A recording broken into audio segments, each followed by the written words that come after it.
నమస్కారం 10 టీవీ ప్రేక్షకులందరికీ కూడా శ్రావణ శుక్రవారం శుభాకాంక్షలు. శ్రావణ మాసం వచ్చిందంటే చాలు ప్రతి ఒక్క ఆడపడుచు ఆ మహాలక్ష్మి కటాక్షం కోసం శ్రావణ శుక్రవార వ్రతాన్ని ఎంతో విధిగా ఆచరిస్తూ ఉంటారు. అయితే ఈ వ్రతం ఎంత చేసినా కూడా అంటే ఎలా చేయొచ్చు అనేటువంటి సందేహాలు అయితే ప్రతి ఒక్కరికి కలగక మానవు. అందుకే ఆ సందేహాలన్నీ కూడా నివృత్తి చేసేందుకు తో పాటు ఉన్నారు గురుమాత శ్రీ దివ్యారమణ చక్రవర్తులు గారు. మరి మాతతోనే ఈరోజు శ్రావణ శుక్రవార పూజను మనం చేసుకుందాం. నమస్కారం అండి. నమస్కారం. ఈరోజు చాలా సంతోషంగా ఉంది, ఎందుకంటే చాలా మంది ఆడపడుచులు ప్రతి శుక్రవారం విధిగా వరలక్ష్మి వ్రతం చేసుకున్నప్పటికీ కూడా ఎక్కడో ఒక చిన్న సందేహాన్ని వెలుబుచ్చుతూ ఉంటారు. ఈరోజు మన ఈ కార్యక్రమం ద్వారా మీరు చేసేటువంటి పూజా విధానం ద్వారా వారందరికీ కూడా వారి సందేహాలు నివృత్తి చేద్దాము. మొదటగా చెప్పండమ్మా, ఈ శ్రావణ మాసంలో మనం చేసుకునేటువంటి వరలక్ష్మి వ్రతం యొక్క విశిష్టత ఏంటో తెలియచేయండి. మొదటగా తప్పకుండా మనకి అనేక లక్ష్ములు పరిచయం. అనేక లక్ష్ములు అంటే మనకి మొదలుగా ధనలక్ష్ములు బాగా పరిచయం. ధనాన్ని ఇచ్చే లక్ష్మి కాబట్టి ధనలక్ష్మి. మనం ఏదైనా కార్యానికి వెళ్తున్నామో ఆ కార్యంలో విజయం సంపాదించాలి అని అనేసరికి విజయలక్ష్మి. తర్వాత మనకి ఎప్పుడైనా కనుక సరస్వతీదేవిని ఆరాధన చేయడం మనందరికీ అలవాటు. అదే లక్ష్మీదేవిలో సరస్వతీదేవిని ఆరాధన చేయాలి అని అంటే కనుక మనం ఏదైనా చదువులు రావట్లేదు పిల్లలకి అంటే విద్యాలక్ష్మి స్తోత్రాన్ని నిత్య పారాయణం చేయిస్తే పిల్లలకి చక్కటి విద్య మేధా సంపత్తి వస్తుంది. సో అందుకని విద్యాలక్ష్మి. తర్వాత ఆదిలక్ష్మి మనకి దేనికి ఉపయోగపడదేమో అని మనం అనుకుంటాం. చాలామంది ఆడవాళ్ళకి సెల్ఫ్ కాన్ఫిడెన్స్ లెవెల్స్ చాలా లోగా ఉంటాయి. అయితే చాలా లోగా ఉండి చిన్న చిన్న వాటికి భయపడడం, పిల్లలు ఎక్కడైనా బయటకు వెళ్తే, హస్బెండ్ ఎక్కడైనా బయటకు వెళ్తే కూడా భయపడడం, ఇలాంటి వాళ్ళందరూ కనుక ఆదిలక్ష్మి స్తోత్రాన్ని చేస్తే కనుక వీళ్ళకి ఏంటి అంటే రవంతా ధైర్యం వస్తుంది. ప్లస్ వీళ్ళకి కాన్ఫిడెన్స్ లెవెల్స్ చాలా హైగా ఉంటాయి. ఓకే. తర్వాత ధైర్యలక్ష్మి. బాగా పిరికిగా ఉండే వాళ్ళకి ధైర్యలక్ష్మి ఎప్పుడు ఈ మధ్యకాలంలో మనం ప్రతి ఒక్కళ్ళ విషయంలో డిప్రెషన్ బాగా వింటున్నాం, రెగ్యులర్గా వింటున్నాం. అంటే ప్రాక్టికాలిటీ తగ్గిపోయింది. మా చిన్నప్పుడు అంతానేమో మేము గవర్నమెంట్ స్కూల్స్లో చదువుకుని ఇంట్లో ఉతికేస్తే మమ్మల్ని భయపడుతూ కూడా మేము బాగానే చదువుకుని ప్రాక్టికల్గా అన్ని నేర్చుకున్నామేమో తెలియదు మాకు. ఇంకా వాళ్ళు భయపెట్టినా తిట్టినా కూడా మేము ఇంకా ధైర్యంగానే ఉన్నాము. ఓ విధంగా చూస్తే కంపారిటివ్లీ మా తర్వాత జనరేషన్ చూస్తుంటే ఇంకా తర్వాతి జనరేషన్ ఇంకా ఇంకా పెరిగి వాళ్ళు అవుతున్నారు. మేబీ స్కూల్స్లలో బట్టి సిస్టమ్ కావచ్చు, పేరెంట్స్ వాళ్ళని ఎదగకుండా ఉంచవచ్చు. ఇలాంటి అనేక కారణాల వల్ల పిల్లలు వాళ్ళ యొక్క స్వవిషయాల్ని తెలియజేయడానికి కూడా భయపడుతూ ఉంటారు. అలాంటి వాళ్ళందరికీ ధైర్యలక్ష్మిని ఆరాధన చేస్తే ఎంతటి హీన స్థితిలో ఉన్నవాడైనా సరే కనీసం బయటకు వెళ్ళి ఒకరిని చూడలేడు, అంటే తల్లి తండ్రిని కూడా చూడలేడు, ఎప్పుడు రూమ్లోనే బందీలాగా ఉన్న పిల్లలకి కూడా నిత్యం ధైర్యలక్ష్మిని కనుక మంత్రాన్ని ఉపదేశం చేసో లేకపోతే మంత్రం ఉపదేశం చేస్తే ఈ నియమాలు పాటించాలి, మాకు నియమాలు పాటించడం అవ్వదు అంటే కనుక 4 లైన్లు ఈ శ్లోకం చదువుకున్న అమ్మవారిది పిల్లలు ఎట్టి పరిస్థితుల్లో ఎటువంటి సిచ్యువేషన్లో ధైర్యంగా ఉంటారు. పిల్లలే కాదు మనలాంటి వాళ్ళు కూడా, పెద్దవాళ్ళు కూడా చక్కగా ధైర్యంగా ఉంటారు. తర్వాత మనకి రాజ్యలక్ష్మి కావాలి. మనం ఏ పని చేస్తున్నా అంటే మనకి ఇప్పుడు ఏమన్నా రాజ్యాలు ఉన్నాయా ఏలడానికి అని మనం అనిపిస్తూ ఉంటుంది కదా. కానీ రాజలక్ష్మి ఎందుకు అవసరము? మనం చేసే ఏదో ఒక వృత్తి ఉంటుంది, ఆ వృత్తిలో మన ప్లేస్ని మనం ఏలగలగాలి. వేరే వాళ్ళ ప్లేస్ మనకు అక్కర్లేదు, వేరే వాళ్ళ సీట్ మనం దాక్కోక్కర్లేదు. కానీ మనకు కావాల్సింది మన సీట్లో మనం చాలా ప్రాంప్ట్గా హాయిగా చక్కగా పనిచేసి కులాసాగా మన జీవితాన్ని గడపాలి. అంటే ప్రొఫెషనల్ లైఫ్ కూడా బాగుండాలి. అప్పుడు రాజలక్ష్మిని కనుక ఆరాధన చేస్తే ప్రొఫెషనల్ లైఫ్లో ఉన్న ఇక్కట్లన్నీ తొలగిపోతాయి. రాజకీయాలు ఏవేవో ఉంటాయి కదా, చాలా ఉంటాయి. సో అలాంటివన్నీ పదిలంగా ఉండేలాగా ఆఫీసులలోనే ఎక్కువ పాలిటిక్స్ ఉంటాయి. అందుకని అలాంటి వాళ్ళందరికీ రాజలక్ష్మిని ఆరాధన చేస్తే అమ్మవారి యొక్క అనుగ్రహం వల్ల వారికి ఎక్కడ ఏమున్నా కూడా ఇక్కట్లన్నీ పోయి చక్కటి లైఫ్ ఉంటుంది. అండ్ వీళ్ళు వాళ్ళ ప్రొఫెషన్లో మంచి తారాస్థాయి వరకు చేరగలుగుతారు. ఓకే, మనం డైరెక్టర్స్ సీఈఓలు అవ్వలేకపోవచ్చు, బట్ ఆ లెవెల్ అయితే రీచ్ అవుతాం కదా, అక్కడ దాకా అయితే రీచ్ అవుతాం. దాని తర్వాత లెవెల్ మనకి రాకపోవచ్చు, కానీ అక్కడ రాజ్యం చేస్తాం. అధికారము దర్పము అనేది నడుస్తూ ఉంటుంది. ఇది నడవడానికి రాజలక్ష్మిని ఆరాధన చేయాలి. కానీ మనందరికీ బాగా తెలిసిన లక్ష్మి ఎవరు? వరలక్ష్మి. ఎందుకంటే శ్రావణ మాసం రాగానే ప్రతి సంవత్సరం చేస్తాం. మిగతా లక్ష్మి ఆరాధనలు అంతా కనుక మనం చెయ్యొచ్చు, చెయ్యకపోవచ్చు. మనకు అసలు విషయమే తెలియదు కాబట్టి మనం చెయ్యకపోవచ్చు. అదే కనుక వరలక్ష్మి వ్రతం అనేసరికి ఈవిడ కోరుకున్న వాళ్ళకి కోరుకున్నట్టు వరాలు ఇస్తుంది. కాబట్టి ప్రతి సంవత్సరం వరలక్ష్మి వ్రతం చేస్తే మనకి బాగుంటుంది. అయితే వరలక్ష్మి వ్రతం చేయడానికి మనలో కూడా చాలా విశేషాలు ఉండాలి. ఓకే. అందరూ ఏమనుకుంటారంటే వరలక్ష్మి వ్రతం చేస్తే ఆమెకి ఇచ్చింది నాకెందుకు ఇవ్వలేదు అనుకుంటారు. రైట్, సహజం. ఎందుకనంటే కొండిన నగరంలో ఆ అమ్మాయికి మాత్రమే ఇస్తుందా హైదరాబాద్లో ఉన్న మాకు ఇవ్వదా, లేకపోతే ఏదో పలానా ఊర్లో ఉన్న మాకు ఇవ్వదా, మేము కూడా వ్రతం చేస్తున్నాం కదా, మాకు కూడా ఇవ్వాలి కదా అంటే కనుక ఆ అమ్మాయిలో ఉన్న అనేక లక్షణాలు అమ్మవారు తానంతట తానుగా ప్రకటితమై ఈ వ్రతం చేస్తే కనుక ఎవరినైనా నేను కనికరిస్తాను అని చెప్తుంది. అంటే వరాలు నేను ఇస్తాను అని చెప్తుంది. అందుకని ఆమె ఎప్పుడంటే అప్పుడు అడిగింది తడువుగా ఇచ్చే శుభమైన లక్ష్మిగా, సుసంపన్నమైన లక్ష్మిగా, వరాల లక్ష్మిగా, వరలక్ష్మిగా అందరం మనం శ్రావణ మాసంలో ఆమెని ఆరాధన చేస్తూ ఉంటాం. అందుకని ఇది చాలా విశేషమైంది మనకైతే. అవును. సో ప్రతి ఒక్కరు కూడా అంటే ఈ శ్రావణ మాసం వచ్చిందంటే అసలు ఆ కోలాహలమే వేరుగా ఉంటుంది. ప్రతి శుక్రవారం కూడా ప్రతి ఇంట నిజంగా కూడా వారందరూ చక్కగా రెడీ అయ్యి అమ్మవారిని ఎంతో ఇష్టంగా రెడీ చేస్తూ ఉంటారు, నైవేద్యాలు సమర్పిస్తూ ఉంటారు, అమ్మ ప్రసన్నం అవ్వాలని చెప్పి చేస్తూ ఉంటారు. అయితే ఈ పూజ విధానానికి మొదటగా కావాల్సినటువంటి ఏమేమి ముఖ్యంగా మనం అమ్మవారికి సమర్పించాల్సి ఉంటుందండి? మొట్టమొదటిగా మనకు కావాల్సింది శుచిగా ఉన్న మనసు మొదలు. ఎందుకంటే మన దగ్గర అలంకారప్రాయంగా ఎన్నో వస్తువులు ఉండొచ్చు, మనం అలంకారం చేసుకోవడానికి చీరలు ఉండొచ్చు, నగలు ఉండొచ్చు, మంచి ఇల్లు ఉండొచ్చు, మంచి వస్తు సంపద ఉండొచ్చు, కానీ మనకి భగవంతుడి వైపు అనురక్తి అయిన మనస్సు ఉండాలి. అనురక్తి అయిన మనసు ఉంటేనే, అంటే శరణాగతి చేసే మనస్తత్వం ఉంటేనే ఆ పూజ, ఆ వ్రతం, ఏ వ్రతమైనా కానివ్వండి, అది సుసంపన్నం అవుతుంది, అంటే మంచిగా ఫలిస్తుంది. లేకపోతే ఫలించదు. లేకపోతే మనం చేస్తామా అందరిలాగా మనం కూడా వ్రతం చేస్తాం.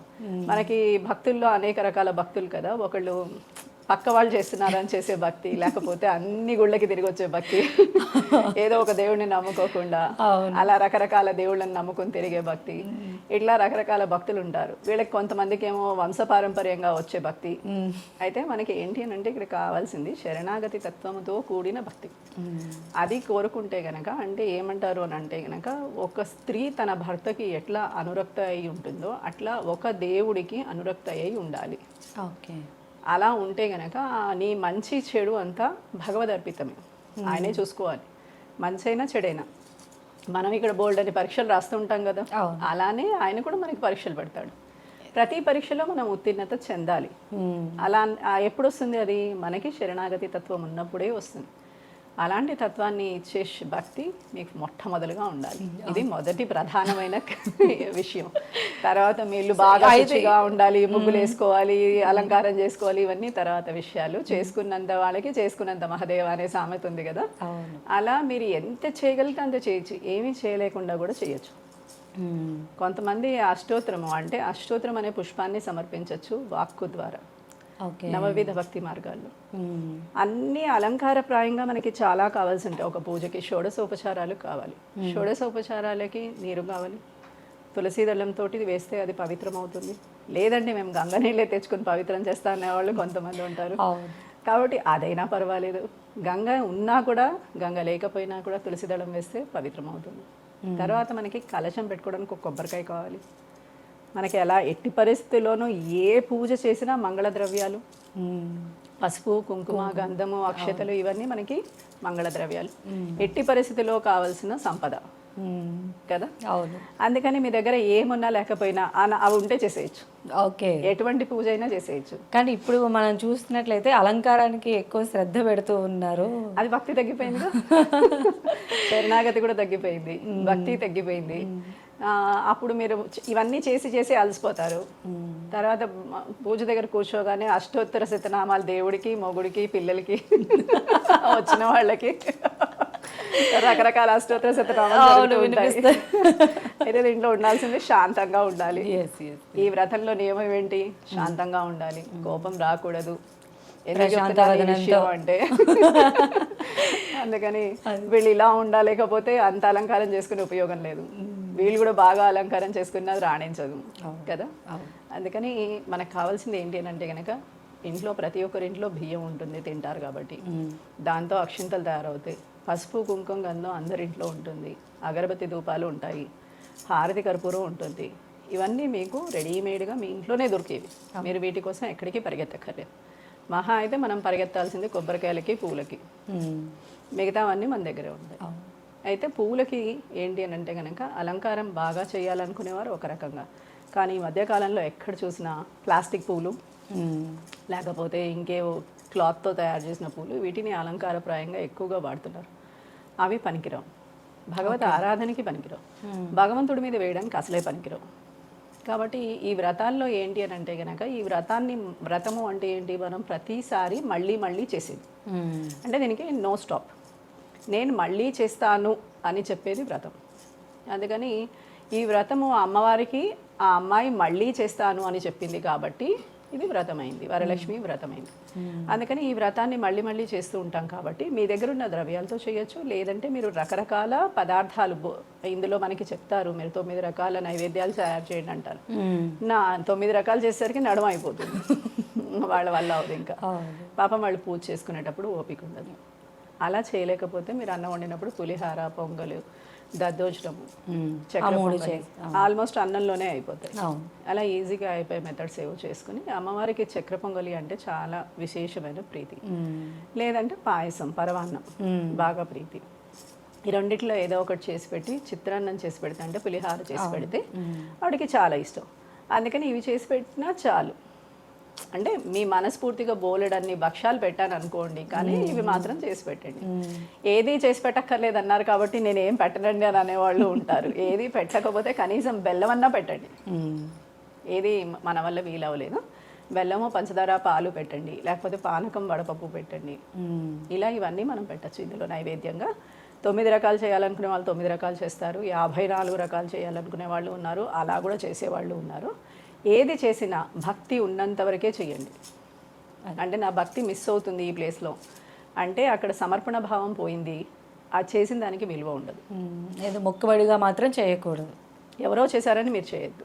మీకు నిజంగా వరలక్ష్మి వరాలు ఇవ్వాలి అనుకుంటే చక్కగా శ్రద్ధగా మీరు ఏమేమి చేయగలరో, మీ అందుబాటులో ఏవైతే ఉన్నాయో వాటితో కనుక మీరు ఆరాధన చేస్తే, దీంట్లో కాసు వేయాలి, వరలక్ష్మి వ్రతం రోజు ఖచ్చితంగా బంగారం కనాలి కాబట్టి వాళ్ళ ఆయన గుడ్డు కొట్టే ఫస్ట్ అది ఇవన్నీ పెట్టుకోవద్దు.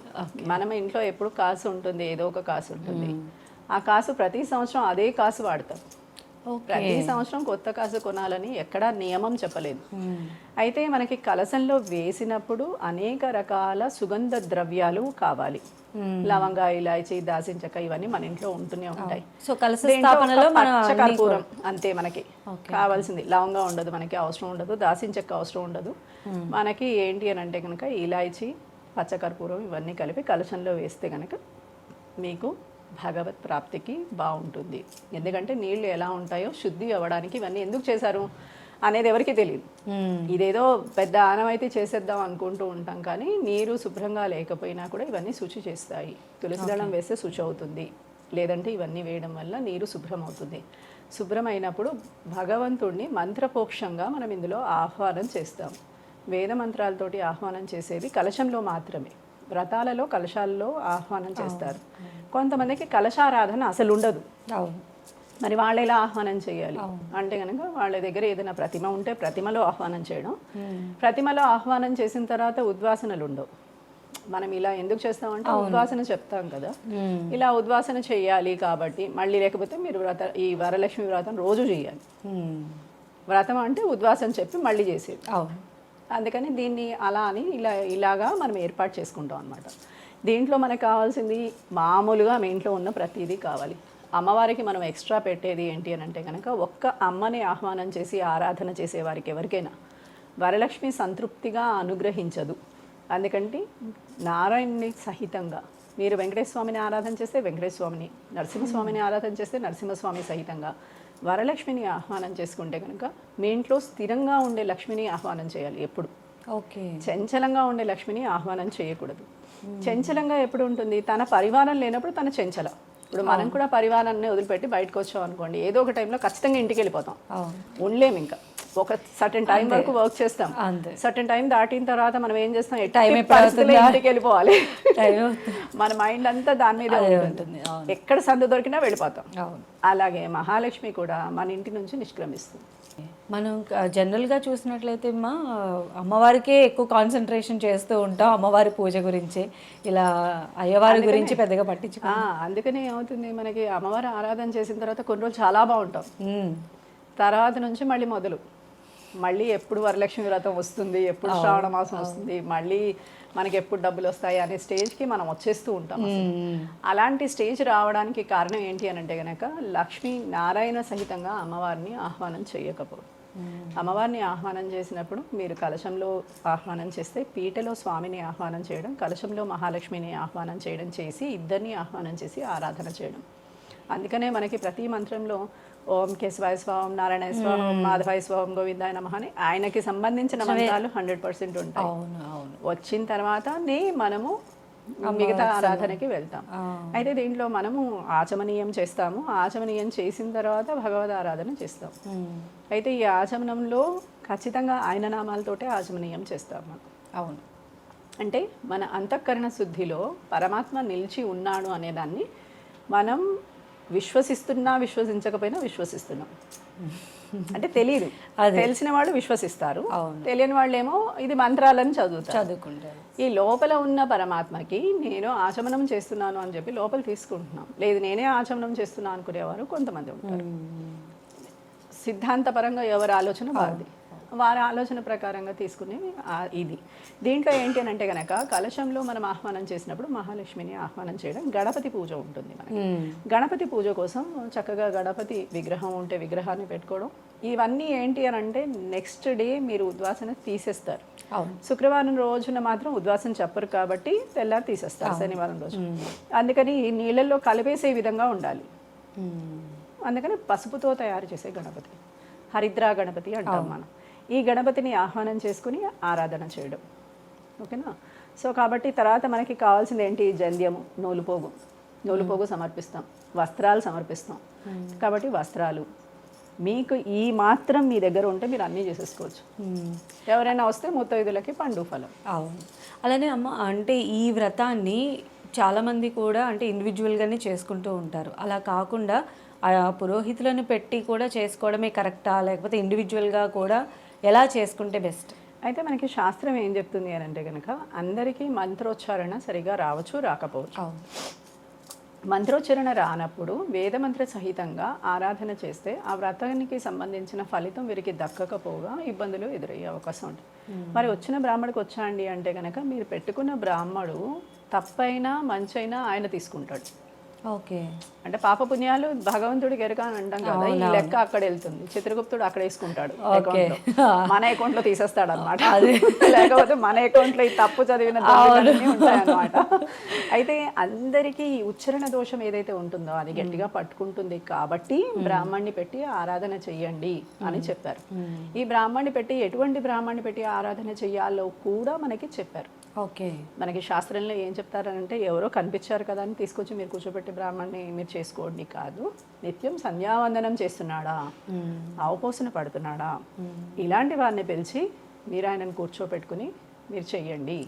నోట్లో ఉన్న గాయత్రి ఏదైతే ఉంటుందో, ఒంటి మీద గాయత్రి ఏదైతే ఉంటుందో, ఇవన్నీ ఈయనని లోపల నుంచి శుద్ధి చేసి ఆ మంత్రాలలో ఆ ఉచ్చరణ దోషం తగలకుండా మనకి మంచి జరిగేలాగా. ఒక బ్రాహ్మడు ఉంటే ఒక ఊరు బాగుపడుతుంది.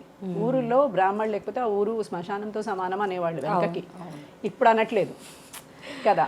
ఇప్పుడు ఎందుకంటే వీళ్ళు కూడా పాపం వృత్తిరీత్యా ఈ వృత్తి చేయట్లేదు, వేరే ఏవో వృత్తులు చేసుకుంటున్నారు. అందుకని అప్పుడు వృత్తిరీత్యా వీళ్ళని గుర్తించేవాళ్ళు. కాబట్టి వీళ్ళు ఈ బ్రాహ్మణులు ఇక్కడ ఉంటే కనుక వీళ్ళ వల్ల అక్కడ ఉన్న దోషాలు ఏమన్నా ఉంటే, భూతప్రేత విశాసాలు ఉంటే, ఎవరైనా చెడు చేసేవాళ్ళు ఉంటే, చెడు దృష్టి కలిగిన వాళ్ళు ఉంటే ఇలాంటివన్నీ నశిస్తాయి. వాడు ఒక్కడు చాలు అని అనేవాడు. అందుకని మనం ఏంటంటే ఇది ఒక ఆనవాయితీగా తీసుకొచ్చి ఒక బ్రాహ్మణ్ణి మనం ఇంటికి పిలిపించి మనం ఆరాధన చేపిస్తున్నాం. ఇది నియమం. నాకే వచ్చండి, నేనే ఆయనకన్నా వేద పండితురాలని అంటారా, చేసేయచ్చు, ఏం పర్వాలేదు. అంటే ఏంటి, నాకు నేనుగా నేను తీసుకుంటానని నేను నిర్ణయించుకున్నప్పుడు దోషము ఏదైనా సరే నేను ఫేస్ చేస్తాను. మనం ఏదైనా మనం టార్గెట్ చేస్తున్నప్పుడు నేను చేస్తాను అని నేను నిర్ణయించుకున్నాను అంటే కాన్సిక్వెన్సెస్ మైట్ బి ఎనీథింగ్, నేను దాన్ని ఫేస్ చేస్తాను కదా. సో కాబట్టి అవి చేయాలి.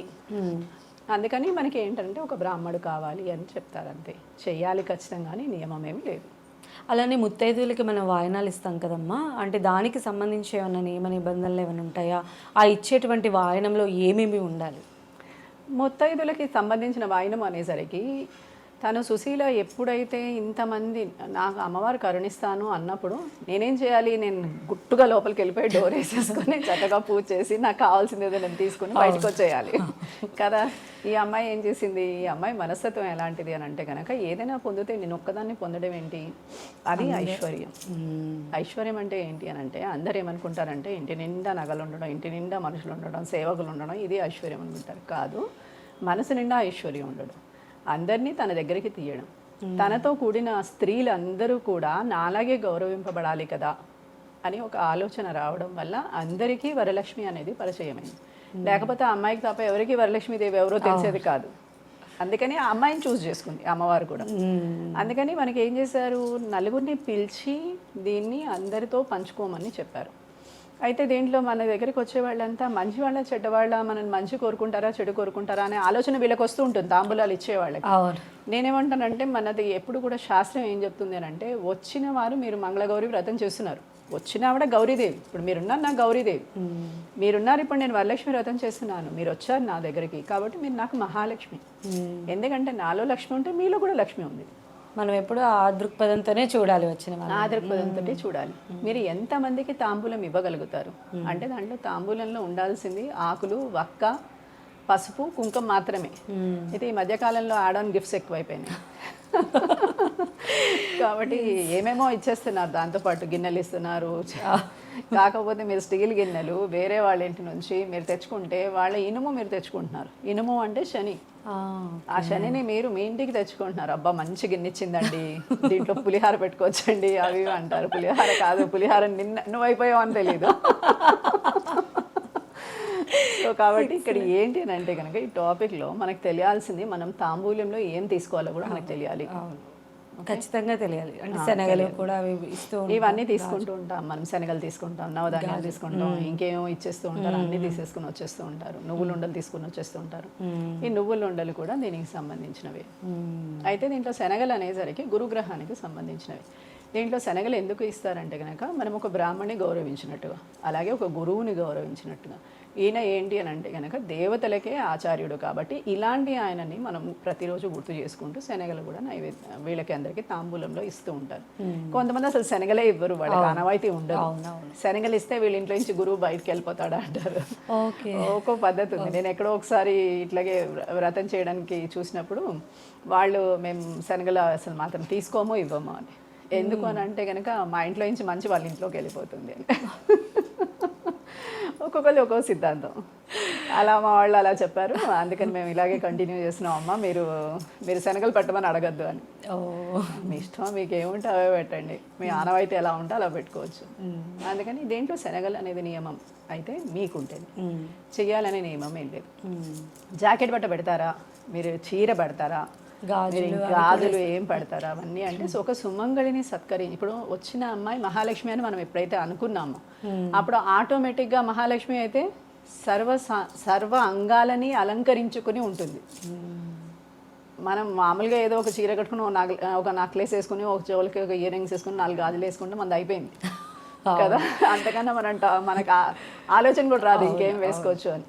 కానీ ఆవిడని చూస్తే అంట ఎక్కడ చూస్తే అక్కడ అలంకారంతో ఇంత వియర్డ్గా కనిపిస్తుందంటే కాదట, చాలా అందంగా కనిపిస్తుందట. బంగారు రంగులో మెరిసిపోతూ ఉంటే ఆ బంగారం కూడా ఆమె మీద వెలవెలపోతుంది. అంత దివ్య తేజస్సుతో ఉంటుంది అమ్మవారు. ఆమెని అభిషేకం చేస్తుంటే ఆ బంగారు నుంచి ఇట్లా నీళ్లు కారుతూ ఉంటే అవి కూడా బంగారు నీటి బిందువులు ఇట్లా కారుతున్నాయేమో అనిపిస్తుందిట. అంత సౌందర్యంగా ఉంటుందట అమ్మవారు. సౌందర్యము అంటే శివుడికిను మహాలక్ష్మికి ఎక్కువ సౌందర్యం అంటారు. ఎందుకంటే వీరిద్దరిదే బంగారు తేజస్సు. నారాయణుడు, దుర్గాదేవి నల్లటి నలుపుతోటి ఉంటారు. కానీ వీళ్ళిద్దరు తేజస్సు అయితే చూస్తే కానీ ఎక్కడి నుంచి చూసినా కూడా కళ్ళు మీకు తిప్పుకోవాలనిపించదట, అంతటి అందం ఉంటుందిట. ఈయన వచ్చి నుంచి ఉంటే ఎక్కడున్నాడో అర్థం కాదు, ఎందుకంటే నల్లటి మేని ఛాయతోటి ఉంటాడు. చూస్తే కళ్ళు మాత్రమే కనిపిస్తాయి, పెదవులు మాత్రం ఎర్రగా కనిపిస్తాయి. ఇదేదో బాగా భలే అందంగా ఉంది అనిపిస్తుంది. అప్పుడు కూడా మనకి విచిత్రంగా ఉంది అనిపిస్తుందిట, ఎంత అందంగా ఉన్నాడేంటి ఇంత నలుపులో కూడా అనిపిస్తుందిట. కారు మేఘములాగా ఉంటాడు ఆయన. అలాంటి ఆయనకి ఇంత చక్కటి పడచా అనిపిస్తుంది. కాకిముఖకి దొండపండేమో అని చెప్పి కొంతమంది ఆళ్వార్లు కీర్తిస్తూ ఉంటారు అనమాట, అమ్మవారిని కీర్తించిన వారు. కానీ అమ్మ తేజస్సుని చూసిన వాళ్ళు ఎవరైనా సరే శాంతపడిపోతారు. చాలా నెమ్మదస్తురాలు. దుర్గాదేవి రౌద్రం, అవును, అధికారం, దర్పం, యుద్ధం. కానీ మహాలక్ష్మి వచ్చేసరికి శాంతంగానే అన్నీ గెలుస్తుంది. అన్నిటిపైన అధికారం చెలాయిస్తుంది, కానీ చాలా శాంతంగా. ఎవరిని ఒక పల్లెత్తు మాట అనదు. ఎటువంటి రాక్షసుడైనా సరే వాణ్ణి కూడా ఉద్ధరిద్దాం స్వామి అని చెప్పి స్వామికి చెప్తుంది. ఓకే. ఎందుకు ఈ హిరణ్యకశిపుణ్ణి నువ్వు ఇంత చీల్చి చెండాడేసి చంపేశావు, నేను నీ హృదయంలో ఉండలేను స్వామి, నేను వెళ్ళిపోతాను, నీ హృదయంలో అసలు దయాదాక్షిణ్యాలు లేవు, వాడు రాక్షసుడైనా మన బిడ్డే కదా, వాడిని నువ్వు ఉద్ధరించాల్సింది, నువ్వు మాట్లాడి మార్చాల్సింది వాడిని, లేకపోతే నాలుగు తన్ని మార్చాల్సింది, ఇలా చంపుతావా అని. అందుకని రావణాసురుడి సమయంలో 100 సార్లు అడుగుతాడు, నువ్వు సీతను వదిలేసేయి, నేను నిన్ను వదిలేస్తాను, నేనేమన్నాను అని. రావణాసురుడు ఎన్ని అవకాశాలు ఇచ్చినా వినకపోతేనే చంపుతాడు. సీత, నేను ఎన్నో అవకాశాలు ఇచ్చాను, వినలేదు అని ఆయన చెప్పడానికి ఒక క్యాట్లాగ్ ఉండాలి ఆయన దగ్గర కూడా అని పాపం ఆయన పెట్టుకున్నాడు అనమాట. అది అయితే భగవంతుడు కూడా అమ్మకి భయపడతాడా అంటే ఆమె పురుషాకార స్వరూపిణి అంటారు. అందుకని ఆమెని శ్రీం తోటి ఉచ్చరిస్తారు. శ్రీ అంటే మహాలక్ష్మి మాత్రమే, ఇంకెవ్వరూ అవరు, ఏ దేవత అవ్వదు. ఈమెనే సృష్టి స్థితి లయలకి కారణము. ఎందుకు అనంటే గనక భగవానుడు సృష్టిని స్థితిని లయని చూసుకునేవాడైనప్పుడు ఈమె ఆనందం కోసం ఇవన్నీ సృష్టించాడట.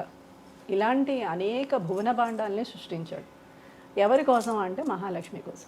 మరి ఎవరు ఉద్ధరించాలి? మహాలక్ష్మియే ఉద్ధరించాలి. ఎవరా పురుష, మిగతా వాళ్ళందరూ స్త్రీ స్వరూపం అయితే ఎవరా పురుషాకార స్వరూపిణి అంటే మహాలక్ష్మి. తనకి తానుగా ఎవరినైనా వరించగలది అంటే ఎవరింటికైనా వెళ్ళి తన నివాసం ఏర్పరచుకోగలిగినది అది మహాలక్ష్మి మాత్రమే. అందుకని ఆమె వచ్చేసింది కదా, నాకు ఇంకెవరు వద్దనుకుంటే మళ్ళీ ఆవిడ వెళ్ళిపోతుంది. అందుకని అందరిని పిలుచుకోవాలి. అందుకని మన ధాత విధాతకి సోదరి ఆవిడ.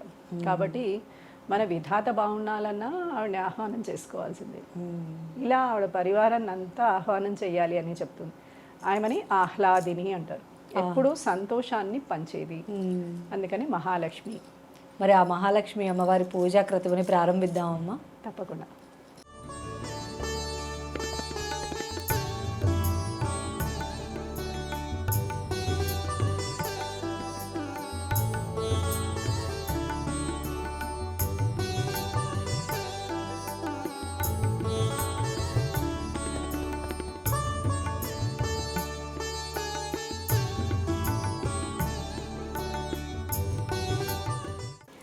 ఆచమనం చేయాలి ఫస్ట్ మొట్టమొదలుగా. అయితే అందరూ ఆచమనం ఓం కేశవాయ స్వామి, నారాయణ స్వామి, మాధవాయ స్వామి అని చేస్తారు. అయితే మనం పబ్లిక్ ప్రోగ్రామ్స్లో చేసేటప్పుడు ఏం చేస్తామనంటే నేత్రాచమనం చేస్తారు. అది కూడా రైటే, ఇది కూడా రైటే. అయితే ఆచమనం చేసేటప్పుడు మళ్ళీ మీరు ఆచమన నీరు వదలడానికి దేవుడికి వినియోగించే ఏ పాత్రల్ని వినియోగించకూడదు. ఇది ఎంగిల్ అవుతుంది. కాబట్టి దీన్ని వాడిన తర్వాత మళ్ళీ ఇది కడిగినా భగవతారాధనకి పనికిరాదు. Okay, okay. ఇది మనం బాగా గుర్తుపెట్టుకోవాలి. ఓకే, దాన్ని ఎప్పుడు మనం ఆచమన పాత్ర కిందే ఉంచుకోవాలి. అందుకని చాలామంది ఏం చేస్తారని అంటే కడిగేసాం కదా అని భగవంతుడికి వాడేస్తూ ఉంటారు. సో అందుకని ఫస్ట్ అయితే మనము హస్త ప్రక్షాళ్యాన్ని తీసుకుని ఓం కేశవాయ స్వాహ, ఓం నారాయణాయ స్వాహ, ఓం గోవిందాయ స్వాహ. ఇప్పుడు చేతిని ప్రక్షాళన చేసుకోవాలి. ఇది ఇంకా పనికిరాదన్నమాట. కాబట్టి దీని తర్వాత దీన్ని తీసి మీరు పక్కన పెట్టేసుకోవడమే. మళ్ళీ మీరు ఏదైనా చేసేటప్పుడు మీకు ఇది ఉండదు. ఓకే, ఈ పాత్రతోటి పని ఉండదు. మొట్టమొదలుగా మనము భూమి శుద్ధి చేస్తాము. తర్వాత మనకి ఏంటి అని అంటే కనుక కలశారాధన ఉంటుంది, భూమి శుద్ధి ఉంటుంది. మీకు ఎవరైతే ఆచార్యులు ఉంటారో వారిని తలుచుకోవడం. ఓకేనా? గణపతి ఆరాధనే మొట్టమొదలుగా ప్రధానం. అయితే మొట్టమొదలుగా మీ తల్లి, తండ్రి, గురువు, దైవం. కాబట్టి తల్లి తండ్రిని, మీకు జన్మనిచ్చిన తల్లి తండ్రిని తలుచుకోవడం, బయాలజికల్ పేరెంట్స్.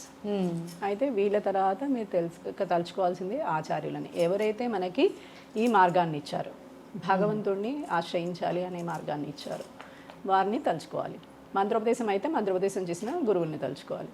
హరి ఓం శుక్లాంబరధరం విష్ణుం శశివర్ణం చతుర్భుజం ప్రసన్నవదనం ధ్యాయేత్ సర్వ విఘ్నోపశాంతయే అని చెప్పి దీపాన్ని వెలిగించాలి. మొట్టమొదలుగా మనం పూజ చేసేటప్పుడు ఈ దీపాన్ని వెలిగించేటప్పుడు ఏంటి అని అంటే కనుక, దీపము అనేసరికి తానికి తానుగా కాలిపోతూ భగవంతుడి యొక్క శోభని, అలాగే జ్ఞానం యొక్క వెలుగుని, తర్వాత మనకి చీకటిలో అంధకారంలో అనేక సమస్య అంటే చీకటి, ఇలాంటి వాటిల్లో మనం కొట్టుమిట్టాడుతుంటే దారిని నిర్దేశించేది దీపం. కాబట్టి దీపానికి ఒక ప్రత్యేక స్థానం ఉంది. మనం ఏం చేసినా, పుట్టినరోజు చేసుకున్నా, పెళ్ళి చేసుకుని ఇంటికి వచ్చినా, మనకి ఇంట్లో పిల్లలు పుట్టినా, వాళ్ళకి ఏదైనా మనం బారసాల ఇవన్నీ చేస్తాం కదా, అన్నప్రసన్న, ఇలా ఏది చేసినా, వాళ్ళ బర్త్డేలు చేసినా దీపం పెట్టి తర్వాతే మనము మిగతా పనులు చేయడం. అందుకని ఎందుకు అనంటే కనుక అంధకారాన్ని పటాపంచలు చేసి భగవంతుడి యొక్క సౌదర్శనాన్ని మనకి కలిగిస్తుంది. కాబట్టి అందుకని దీన్ని దీపము అని మనకి ఉజ్వలంగా ఎప్పుడూ మనము ఊర్ధ్వముఖంగా ప్రయాణం చేయాలి అని చూపిస్తూ ఉంటుంది. ప్రతి జీవి కూడా కాంతి ఎప్పుడు ఎట్లాగా పైకి వైపుకి వెళ్ళాలి. అందుకని మన జీవితంలో కూడా మనం పై వైపుకే వెళ్ళాలి అని ఊర్ధ్వముఖ ప్రయాణాన్ని సూచిస్తూ ఉంటుంది. అయితే ఇందులో 3 వేయాలా, 4 వేయాల ఒత్తులు, 40 వేయాల ఒత్తులు అని చాలా కన్ఫ్యూషన్ నడుస్తూనే ఉంటుంది. అది ఒక్కొక్కరు ఒక్కొక్క సిద్ధాంతం చెప్పిన జీవాత్మ పరమాత్మ కలయికే ఒక దీపం. కాబట్టి 2 ఒత్తులు ఉన్నా చాలు, లేదండి త్రిమూర్తులు ఉండాలి అని చెప్పేవాళ్ళు ఉంటారు. కాబట్టి 3 ఒత్తులు వేసుకున్నా పర్వాలేదు. కాకపోతే జీవాత్మ పరమాత్మల యొక్క కలయికతోటి దీపాన్ని పెడతారు. ఎందుకు అనంటే ఈ జీవాత్మ ఆ పరమాత్మని చూడడానికి ఒక వెలుగు కావాలి, అది చూపించేది. అందుకని ఈ దీపాన్ని మహాలక్ష్మి స్వరూపంగా ఎవరు చూపిస్తారు? భగవంతుడిని ఆశ్రయిస్తే నీకు మోక్షం కలుగుతుంది అంటే మహాలక్ష్మి పరమాత్ముడి యొక్క పాదాలని ఆశ్రయించి, ఈయన చేయి పట్టుకున్నా పారిపోతాడు, ఇంకేది పట్టుకున్నా పారిపోతాడు, గడ్డం పట్టుకున్నా పారిపోతాడు, కాళ్ళు పట్టుకొని ఎక్కడికి పారిపోలేడు, ఎందుకంటే కింద పడిపోతాడు కాబట్టి అక్కడే ఉంటాడు అని చెప్పి ఆశ్రయించాల్సిన విధానాన్ని నేర్పించింది అమ్మవారు. తన భర్త దగ్గర తన స్థానం ఏంటి అని అంటే కనుక ఆయన పాదాల దగ్గర ఉంటూ కూడా రాజ్యం చేయగలను నేను అని చెప్పి చూపించింది అనమాట. అందుకని ఆమె పురుషాకార స్వరూపిణి. అందరూ ఏమనుకుంటారంటే అమ్మవారు ఆయన పాదాల దగ్గర ఉంటుంది కాబట్టి ఆమె ఏమీ చేయలేనిది, అందుకని అక్కడ ఉంటుంది అని కాదు. ఎలా ఉన్నా కూడా నేను చేయాలనుకుంటే నేను చేయగలుగుతాను. అందుకని అమ్మవారు స్త్రీలకి ప్రత్యేకంగా ఒక వరం ఏమిటి ఇచ్చింది అని అంటే కనుక తనని తాను కాపాడుకోగలిగే శక్తినిచ్చింది. ఎవరైనా వీళ్ళని వికృతంగా చూసినా వీళ్ళకి అర్థమైపోతుంది, ఎలాంటి టచ్ ఉన్నా కూడా వీళ్ళకి అర్థమైపోతుంది. ఇలాంటివన్నీ అమ్మ మనకి ప్రసాదించిన వరం. మీరు ఎక్కడున్నా మిమ్మల్ని మీరు కాపాడుకునే శక్తి మీ అంతర్గతంగానే మీలోనే ఉంది, అది నేనే ఆ శక్తి స్వరూపిణి అని చెప్పి ధైర్య రూపంలో మన లోపల ఉండేది ధైర్యలక్ష్మి అనమాట. అలా ఒక దీపాన్ని వెలుగుతో చూస్తే మీకు ఎప్పుడు ఆ లక్ష్మి గుర్తొస్తుంది. అందుకని ఒక్కొక్క పుష్పాన్ని పెట్టి గంధము పుష్పము, గంధము తర్వాత పసుపు కుంకుమ గంధంలో దాన్ని ముంచి అట్లా దీపం దగ్గర పెట్టండి. ఘృతాక్తవర్తి సంయుక్తం అంధరాశి వినాశకం దీపం దాస్యామి తే దేవి గృహాణాసుర పూజితే. ఓం శ్రీ వరలక్ష్మీ దేవతాయే నమః. దీపం సందర్శయామి. తర్వాత ఇప్పుడు అమ్మవారికి ధూపం వెలిగించాలి కాబట్టి మీరు ధూపం వెలిగించండి. ఒకటే వెలిగించండి, లేకపోతే చాలా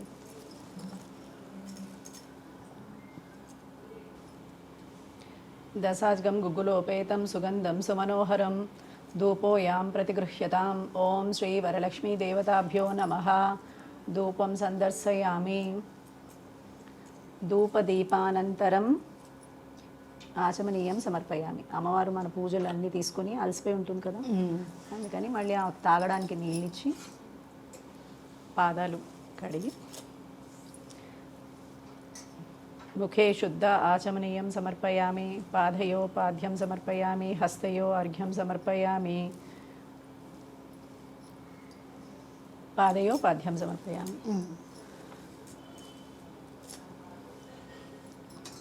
2 పాదాలు కదా, 2 సార్లు.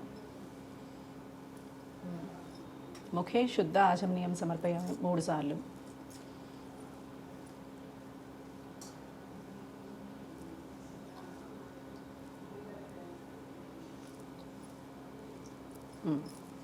తర్వాత మళ్ళీ అమ్మవారు ఇప్పుడు మీకు నైవేద్యం పెడితే ఇంకేమైనా మాట్లాడితే వినడానికి తయారుగా ఉంది. ఎందుకంటే కొంచెం మంచినీళ్ళు ఇచ్చి కూర్చోబెట్టాం కదా, ఇంకొంచెం సేపు మన బాధ వింటుంది.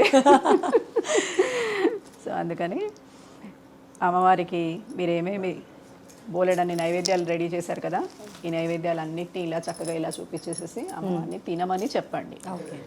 ఓకేనా? ఇంకానా? ఇట్లా మీరు గణపతిని ఒకటి తయారు చేసి పెట్టుకొని ఈ గణపతిని ఇక్కడ పెట్టి పూజ చేయాలి.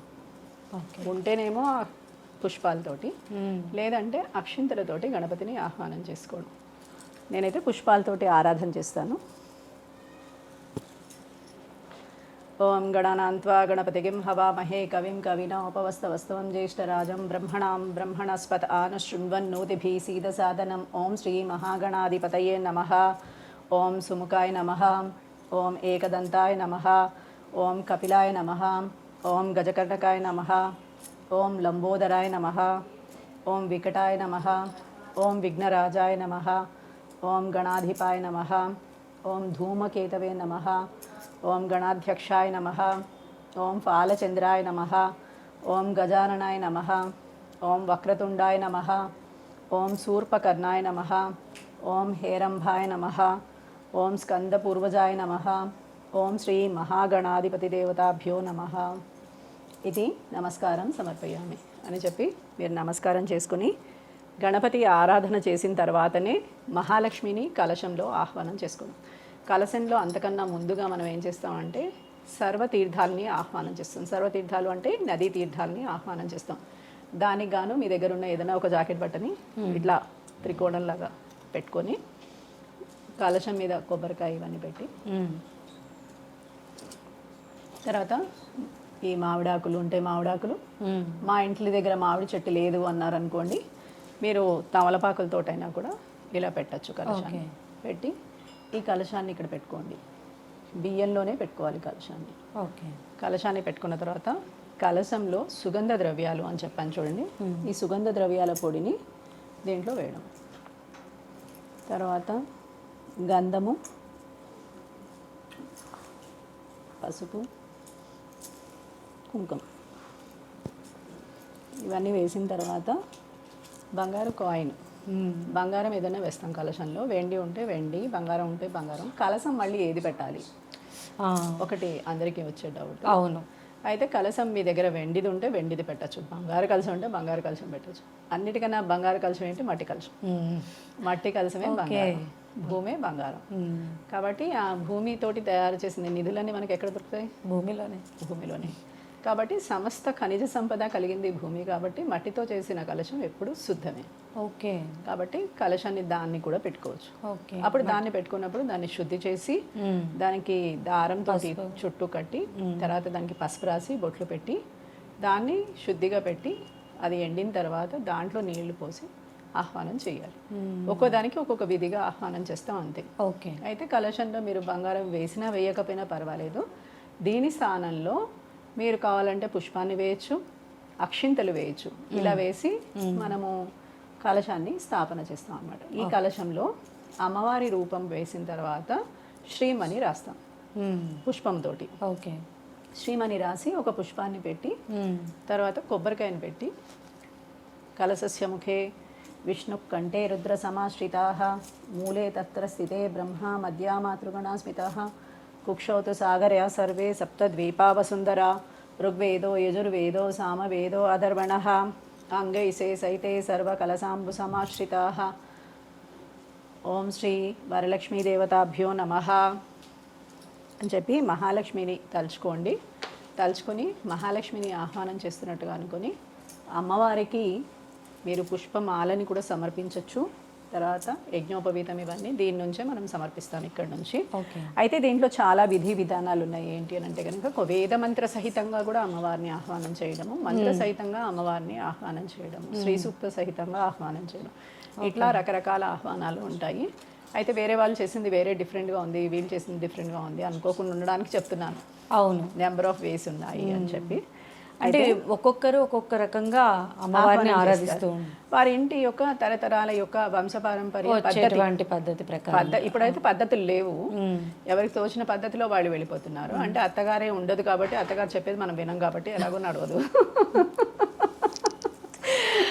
ఆ పుస్తకం ప్రకారం వెళ్ళిపోతున్నాం, పుస్తకం ప్రకారం వెళ్ళిపోతున్నాం. వాళ్ళకే తెలియదు పాపం, అత్తగారు వాళ్ళకి కూడా తెలియదు ఇప్పుడు వాళ్ళకి. సో అందుకని తెలియదు. అప్పటి పూర్వకాలంలో ఏం చేసేవాళ్ళు అంటే వీళ్ళు మనకి ఒక సిద్ధాంతాన్ని ఇలాగే చేయాలి, ఇలాగే ఉండాలి, ఇలాంటి నియమాలతోటి చేయాలి అని చెప్పి నియమాలు చెప్పేవాళ్ళు. వ్రతానికి అనేక నియమాలు ఉంటాయి. అయితే ఈ వ్రతానికి వచ్చేసరికి ఎక్కువగా నియమాలు ఉండవు. ఈ వ్రతానికి ఏంటి అని అంటే అమ్మవారిని ప్రేమగా ఆహ్వానం చేసుకుని ఆరాధన చేయడం, గణపతి పూజ చేయడం, ఇలా అన్నీ ఉంటాయి అన్నమాట. అందుకని ఇప్పుడు మాత్రం మనము కలశానికి ఆరాధన చేద్దాం. మీరు పుష్పాలతోటి కలశానికి అర్చన చేయండి, నేను చదువుతూ ఉంటాను. కలశస్య ముఖే విష్ణుః కంఠే రుద్రసమాశ్రితాः మూలే తత్ర స్థితో బ్రహ్మ మధ్యే మాతృగణాస్మితాः కుక్షౌత సాగరా సర్వే సప్తద్వీపా వసుంధరా ఋగ్వేదో యజుర్వేదः సామవేదో అధర్వణः అంగైశ్చే సహితే సర్వకలశాంబు సమాశ్రితాः ఆయంతు శ్రీవరలక్ష్మీ పూజార్థం దురితక్షయకారకాः కళ్యాణి కమలనిలయే కామితార్థప్రదాయిని యావత్వాం పూజయిష్యామి శుభదే సుస్థిరా భవ గంగై చైమనై చైవ గోదావరి సరస్వతి నర్మదే సింధు కావేరి జలేస్మిన్ సన్నిధిం కురు అని చెప్పి కలశాన్ని ముట్టుకుని నమస్కారం చేసుకోండి. ఇప్పుడు మనము మహాలక్ష్మిని కలశంలోకి ఆహ్వానం చేస్తున్నాం. సో కాబట్టి దాని ప్రకారంగా మీరు ఆచమనం అంటే ఆచమనం ఇవ్వండి, అట్లా ఇవ్వండి. పుష్పంతో మీరేంటి ఆ అమ్మవారిని స్నానము అన్నాం అనుకోండి, పుష్పంతో నీళ్లు చల్లండి. అప్పుడు పద్మాసనే పద్మకరే సర్వలోకైక పూజితే నారాయణ ప్రియే దేవి సుప్రీతా భవ సర్వదా క్షీరోదార్ణవ సంభూతే కమలే కమలాలయే సుస్థిరా భవమే గేహే సురాసుర నమస్కృతే శ్రీ వరలక్ష్మీ దేవ్యే నమః ఆవాహయామి. చక్కగా ఆవాహన చేయండి. అంటే మీలాగా అమ్మవారికి రూపం లేదు, అమ్మవారు అఖండ తేజోస్వరూపిణి. అలాంటి అఖండ తేజోస్వరూపిణి అయిన అమ్మవారిని ఒక రూపంలోకి ఆహ్వానం చేస్తున్నాం, అది కలశం. అలా మీరు ఆలోచించండి. కలశంలో నీళ్ళే ఎందుకు ఉంటాయంటే మనం నీటితో నిండిన మనుషులం, మన శరీరం నిండా నీరే ఉంటుంది. ఇది కూడా ఒక కలశం లాంటి శరీరం. ఈ శరీరంలో మనం ముఖము ఈ కొబ్బరికాయ కింద పెట్టుకుంటే ఇక్కడ ఆ మహాలక్ష్మి ఉంటుంది. కాబట్టి మనం ఎప్పుడు నిత్య అలంకారప్రాయంగా ఇక్కడే ఎక్కువ అలంకారం ఉంటుంది, ఇంకెక్కడ అలంకారం కనిపించదు. అందుకని ఆమె ముఖం కింద పెట్టుకొని చూస్తూ ఉంటాం అన్నమాట. అందుకని దాని బోడిగా ఉంటే మన జీవితం బోడిగా ఉంటుంది. అలా అనమాట. ఊరికనే చెప్పాలనిపిస్తుంది. అది సర్వమంగళ మాంగళ్యే విష్ణు వక్షస్థలాలయే ఆవాహయామి దేవి త్వం సుప్రీతా భవ సర్వదా శ్రీ వరలక్ష్మీ దేవతాయే నమః ఆవాహయామి. పుష్పం పెట్టండి. సూర్యాయుత నిభస్ఫూర్తే స్ఫురద్రత్న విభూషితే సింహాసనమిదం దేవి గృహ్యతాం సురపూజితే శ్రీ వరలక్ష్మీ దేవ్యే నమః రత్నసింహాసనం సమర్పయామి. అమ్మవారికి ఇది సింహాసనం కింద సమర్పించినట్టుగా దీన్ని ఇట్లా అనుకొని నమస్కారం చేసుకోండి. ఇప్పుడు శుద్ధోదకం. ఇది శుద్ధోదకం, ఇది పాద్యం, ఇది ఆచమనీయం, ఇది స్నానం. మీరు పాదాలు కడిగిన తర్వాత నీళ్ళు దీంట్లో కడగాలి. ఓకే, అంటే ఎలా కడగాలి? ఇప్పుడు ఇది పాద్యం సమర్పయామి అన్నాం కదా, ఇలా అనాలి అంతే. ఓకే, దీంట్లో వెళ్ళిందంటే ఇలా అనాలి. ఇది దీంట్లో నీళ్ళు పోయాలి. ఓకే, శుద్ధోదకం చ పాత్రస్థం గంధపుష్పాది మిశ్రితం అర్ఘ్యం దాస్యామి దేవి తే దేవి గృహాణ సురపూజితే. ఒకసారి ఒక చెయ్యికి చూపించండి, దీంట్లో వదలండి నీళ్ళు. సువాసిత జలం రమ్యం సర్వతీర్థ సముద్భవం పాద్యం గృహాణత్వం దేవి సర్వదేవ నమస్కృతే శ్రీ వరలక్ష్మీ దేవతాయే నమః పాదయోః పాద్యం సమర్పయామి. 2 సార్లు చక్కగా తీసుకోండి నీళ్ళు, తక్కువేం తీసుకోకండి. సువర్ణ కలశానీతం చందనాగర సంయుతం గృహాణాచమనం దేవి మయా దత్తం శుభప్రదే వరలక్ష్మీ దేవతాయే నమః ముఖం ఆచమనీయం సమర్పయామి. 3 సార్లు.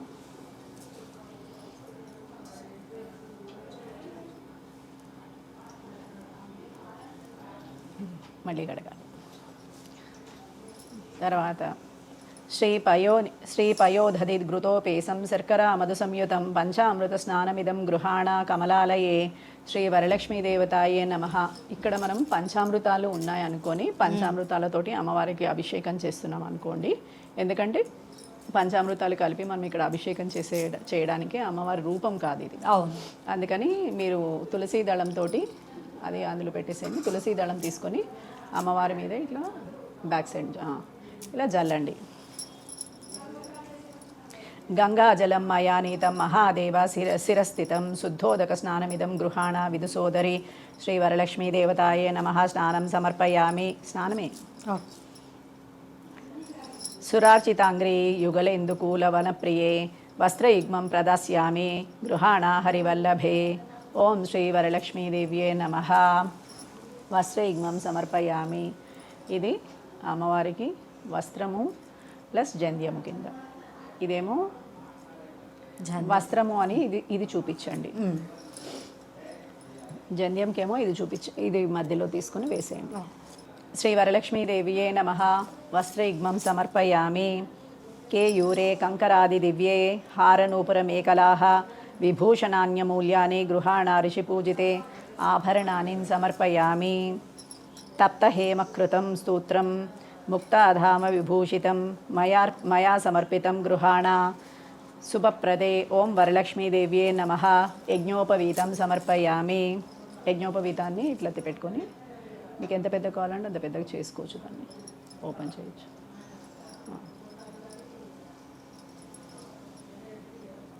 అటువైపు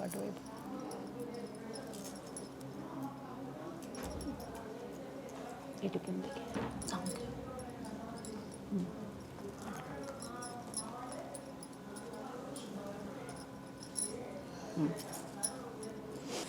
కర్పూరాగర కస్తూరి రోచనాది సమన్వితం గంధం దాస్యామ్యహం దేవి ప్రీత్యర్థాం ప్రతిగృహ్యతాం. శ్రీ వరలక్ష్మీ దేవతాయే నమః.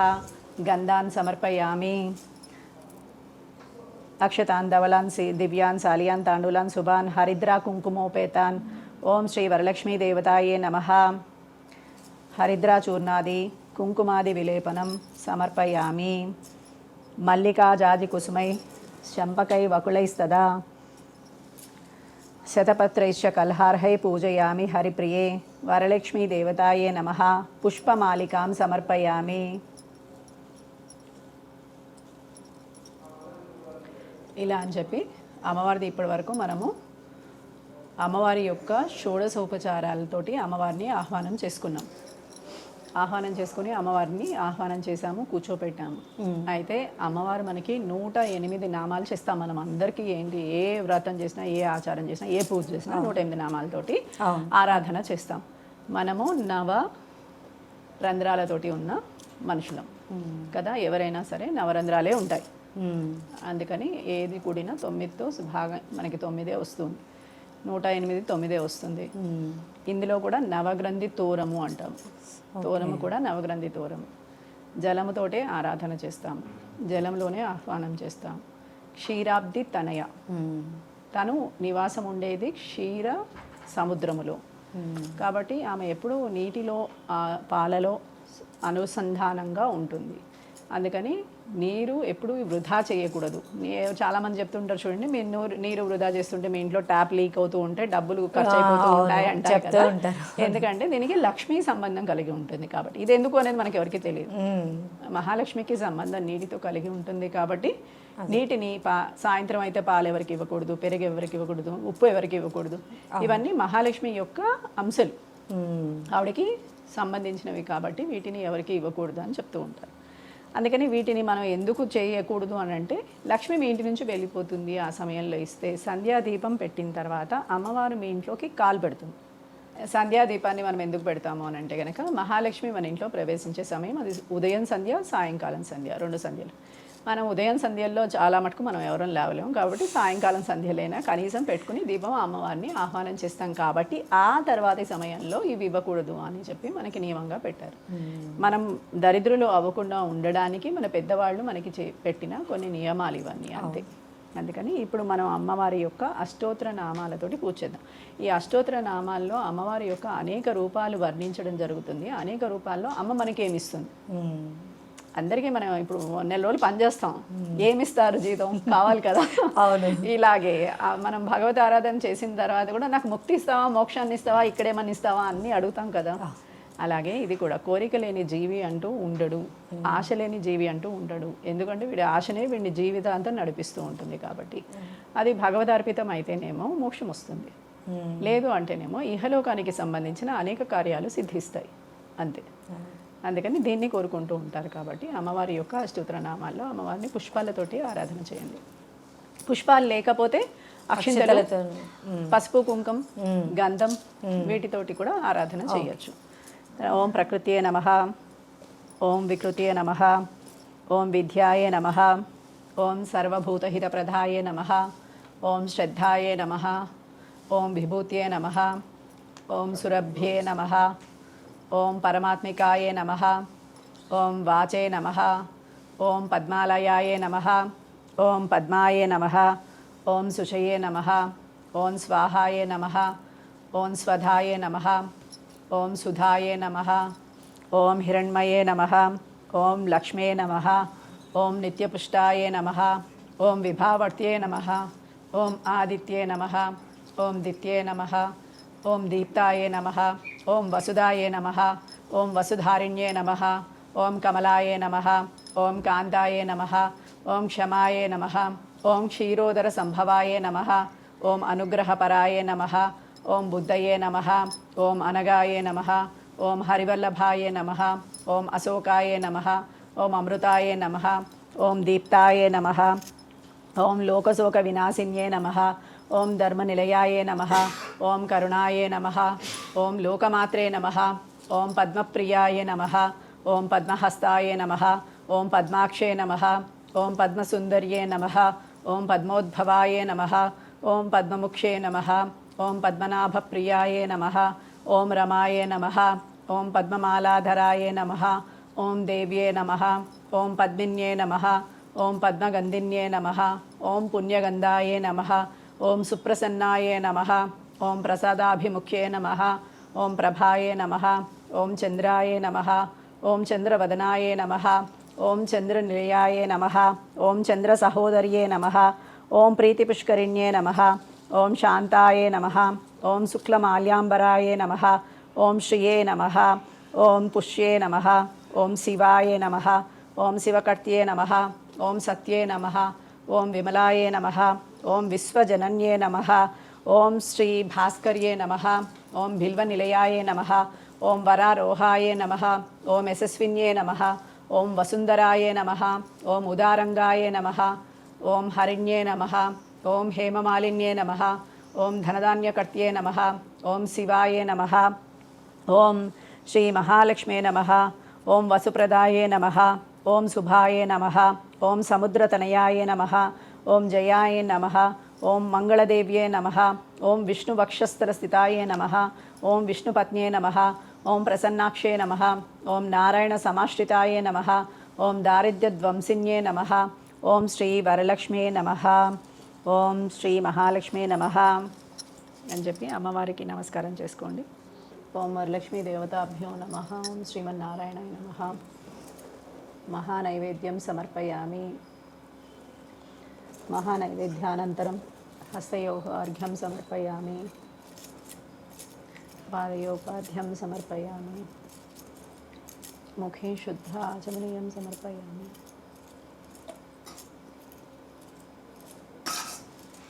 ఇది నమస్కారం సమర్పయామి. ఇక్కడితోటి మనం చేసిన నైవేద్యాలు పులిహార చిత్రాన్నం చేసాము, బాదుషా పెట్టాము, మినపసున్ని పెట్టాము, లడ్డూ పెట్టాము, చక్కగా బెల్లం పెట్టాము, కొంత మిక్స్చర్ పెట్టాము, అన్నీ పెట్టాము. తర్వాత మనము ఇక్కడ ఏది లేకపోతే మీ ఇంట్లో ఉన్న కాయిన్స్తో కూడా, పుష్పాలు కాకపోయినా 1 రూపీ కాయిన్స్ తోటి కూడా అమ్మవారి ఆరాధన చేయొచ్చు. తాంబూలంలో అమ్మవారికి మనము పళ్ళు, తర్వాత మీరు ఇష్టమైతే చీర, లేదంటే జాకెట్ బట్ట, కొంత కాయిన్స్. ఎందుకంటే మనం ఏవో మిస్ అవుతాం, పూలు పెట్టడము, లేకపోతే ఖర్జూర పళ్ళు ఏవో మిస్ అయిపోతూ ఉంటాం వక్కలు. అప్పుడు ఆ కాయిన్ పెట్టడం అంటే అర్థం ఏంటి అని అంటే, మన ధనాన్ని వాళ్ళకి ఇవ్వడం అని అర్థం కాదు. నేను ఏదైనా మర్చిపోతే దీంతో సంతృప్తి చెందండి అని చెప్పడం అన్నమాట. మనం చాలా మర్చిపోయే అవకాశం ఉంటుంది. ఇప్పుడు హంగామాలో చాలా మర్చిపోతాం, అందుకని కాయిన్ పెడతారనమాట. ఇలా కాయిన్ పెట్టి, కాయిన్ ద్వారా మనం ఏం చేస్తాం అని అంటే కనుక తగ్గించుకుంటున్నాం భారాన్ని. తర్వాత అమ్మవారికి మంగళహారతి.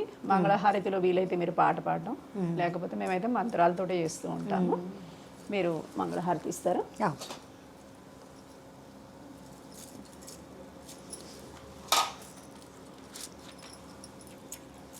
అమ్మ, ఈ తోరానికి సంబంధించి కూడా చాలా మందికి చాలా సందేహాలు ఉంటాయి. అంటే ముడులకు సంబంధించి, అంటే అందులో ఎన్ని పత్రాలు, ఎన్ని పుష్పాలు ఉంచాలనేది ఉంటుంది. దానికి సంబంధించి ఏం చెప్తారు మీరు? తోరానికి సంబంధించి వచ్చేసరికి మనకి నవగ్రంథి తోరము అని వరలక్ష్మి వ్రతంలో వాడతారు. అయితే కొంతమంది సప్తమ గ్రంథి తోరం అని వాడతారు. అయితే దీంట్లో గ్రంథులు అంటే ఏంటి అని అంటే కనుక మనం వేసే ముళ్ళు.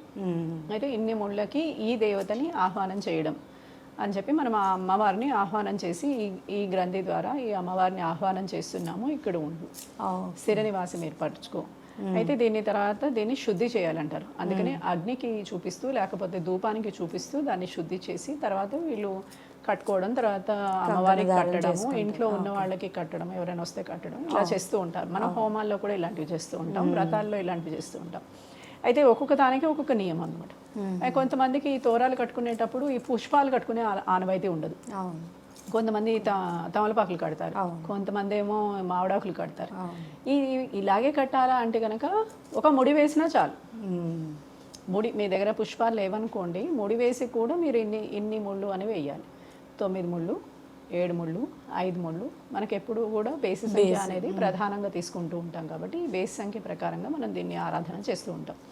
అంతే, అంతకు మించి దీంట్లో ఏముంటుంది అని అంటే కనుక ఇందాక చెప్పాను కదా, మనము నవరంధ్రాలతో కూడిన వాళ్ళము, అన్ని నవసంఖ్యతోటి కూడినవి. మనకి నవవిధులు, మనకి నవగ్రహాలు, అలాగే నవవిధ భక్తి మార్గాలు, ఏది చూసినా 9 తోటి మనకి. అందుకని 9 అనేసరికి డివోషనల్ నెంబర్ అంటూ ఉంటాం. అయితే జ్యోతిష్ శాస్త్రంలో వెళ్ళేసరికి నెంబర్ 7 వాళ్ళకి ఎక్కువ డివోషనల్గా, వాళ్ళకి తెలియకుండానే ఒక శక్తి ఉంటుంది వాళ్ళలో. ఒక్కోసారి ఏదైనా గట్టిగా అనుకుంటే కనుక ఒక మొత్తం యూనివర్స్ వీళ్ళకి హెల్ప్ చేసే విధంగా మ్యాజిక్ ఉంటుంది వాళ్ళ అనుకుంటే, అనుకోకపోతే ఏమీ లేదు. అలాగే నెంబర్ 7 ఉంటుంది. జ్యోతిష్ శాస్త్రం వచ్చేసరికి మళ్ళీ తేడా. ఇక్కడికి వచ్చేసరికి ఇలాగ మనం దీన్ని ఆరాధన చేస్తూ ఉంటాం అనమాట. అందుకని దీన్ని నవగ్రంథి తోరం కింద ఇక్కడ ఆహ్వానం చేస్తాము. ఇందులో 9 పుష్పాలని కట్టడం జరిగింది తోరం కింద. కట్టి ఇవి కట్టుకుంటారు. ఇది ఎక్కువసేపు మనం ఉంచుకోలేకపోతాం, ఎందుకంటే కొంతమందికి పుప్పొడి పడదు, ర్యాష్ వస్తుంది. కొంతమందికి పసుపు పడదు, ర్యాష్ వస్తుంది. కొంతమందికి ఏమో ఆకులు పెడితే గీరుకుపోతాయి. ఇలా చాలా చాలా రకాలు ఉంటాయి. అందుకని దీని అన్నిటికన్నా కూడా మీరు 9 గ్రంథి అంటే 9 ముళ్ళు వేసి ఆ దారాన్ని కట్టుకుంటే మీరు ఇంకో సంవత్సరం వచ్చేంత వరకు ఉంచుకోగలుగుతారు. మీరు ఏది ఎక్కువ కాలం ఉంచుకోగలుగుతారో అది కట్టుకుంటే ఇంకా మంచిది. ఎందుకంటే దీన్ని రక్షగా తయారు చేస్తున్నాము, భగవంతుడిని ఆహ్వానం చేస్తున్నాము, అమ్మవారిని ఆహ్వానం చేస్తున్నాము. దీనికి కొంత శక్తిని ఆపాదిస్తున్నాము. అది వృధాగా మళ్ళీ చెత్తబొట్టులోకి వెళ్ళిపోతుంది. అలా కాకుండా ఇది పెట్టుకోండి.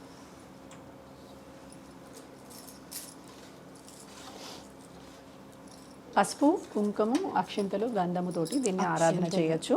ఓం కమలాయే నమః ప్రథమ గ్రంథిం పూజయామి.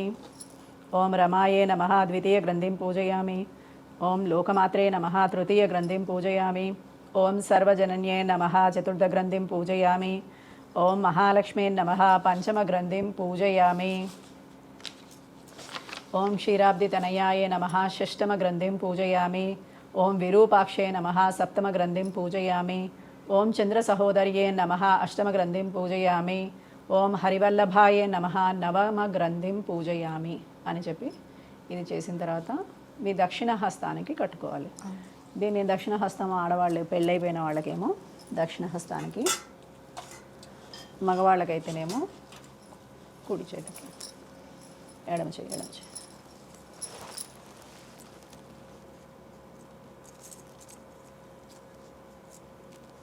అంటే మీరు వ్రతం చేసుకున్నారు కాబట్టి ఏ దుష్ట శక్తులు, ఏ దుష్ట బాధలు, ఏదైనా చెడు వార్త మీరు వినకుండా ఉండుగాక అని ఒక తోరము కడతాం మనం. అందుకని ఈ తోరం కట్టి ఏంటి అని అంటే కనుక ఈ పూజ అయిపోయి నేను ఇవాళ పొద్దున పూజ చేసుకుంటాను, సాయంత్రం వరకు ఉపవాసం ఉంటాను. సాయంత్రం అందరికీ ముత్తైదులకి తాంబూలాలు ఇచ్చిన తర్వాతే నేను భోంచేయగలుగుతాను. అంతవరకు నాకు ఏ చెడు వార్త వినిపించకూడదు. వినిపిస్తే ఏమవుతుంది, నేను ఆ పూజ అది నిష్ఫలం అయిపోతుంది. కాబట్టి ఇలాగ ఒక రక్షాసూత్రాన్ని ధారణ చేస్తాం మనం. అది రక్షాసూత్రం మాత్రం. అందుకని ఈ రక్ష మీకు ఇలా రక్షణ ఇస్తుంది. ప్లస్ ఇంకేమైనా ఉంటే కనుక చెడు నుంచి కూడా రక్షణ ఇస్తుంది. మీ ఇంట్లో ఏమన్నా అనుకోని భూత ప్రేతాలు ఉన్నా కూడా రక్షణ ఇస్తుంది. వీటికి ఉన్నాయా అంటే కనుక మనకి తెలియని సబ్జెక్టు కాబట్టి ఉండొచ్చు, లేకపోవచ్చు. నమ్మకం అంతే, నమ్మకం మీద ఆధారపడి ఉంటుంది ఏదైనా. అయితే ఇప్పుడు మనకి ఈ మొత్తం మనం ఆరాధన చేసుకున్నాము. ఆఖరికి మనకి మిగిలింది అమ్మవారికి తాంబూలం ఇవ్వడము, తర్వాత మళ్ళీ హారతి ఇవ్వడం. అయితే కథ మొత్తం పూర్తి అయిన తర్వాత అమ్మవారి యొక్క తాంబూలం ఇవ్వడము, హారతి ఇవ్వడము జరుగుతుంది. కథ పూర్తి చేసుకొని అక్షింతలు నెత్తి మీద వేసుకోవాలి అంతే. ఇది దీంతో మనకి ఈ వ్రతాన్ని పూర్తవుతుంది అనమాట. కాబట్టి ఇప్పుడు మనం కథ చదువుకుందాం.